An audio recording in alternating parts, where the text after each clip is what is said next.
As more and more innovation teams migrate to Agile methodologies, it's important to know exactly how they work. We'll use the Scrum form of Agile to illustrate the process. Agile gives innovators far more freedom than traditional models, but it isn't anarchy. It's a structured process that uses self-governing teams to accelerate the creation of new products and processes. In many cases, Agile begins as a grassroots effort, often in IT. But when a business fully embraces it, the CEO may create an Agile leadership team to set priorities, establish innovation teams, assign initiative owners to lead each team, and remove impediments that the teams encounter. Each initiative owner focuses 100% of her time on the project at hand and owns the results of her team. She sets the visions and the roadmap to achieve them, and ensures that there are clear communications between the team and key stakeholders such as customers, business owners, and the Agile leadership team. She also approves the team's work. The process facilitator is a team member who trains the team on Agile techniques and coaches individual members. He also facilitates the team's meetings, makes the work visible, and checks in with team members regularly to make sure they feel valued and engaged. The innovation team itself usually has between 3 and 9 members, including the initiative owner and process facilitator. It's a multidisciplinary group that possesses all of the skills required to solve the problem. Together, they are self-organizing, dedicated to the project, focused, stable, and highly collaborative. Once the team is assembled, team members start developing a list of ideas.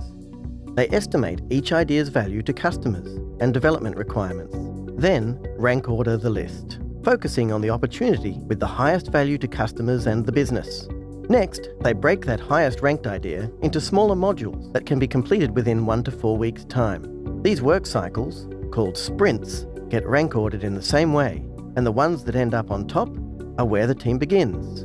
At the outset of each sprint, the team members establish a goal, check to make certain that they have all the talent and resources they need to reach it, make sure each task is ready to begin, define how they will know when it's done, and develop a methodology for testing the results.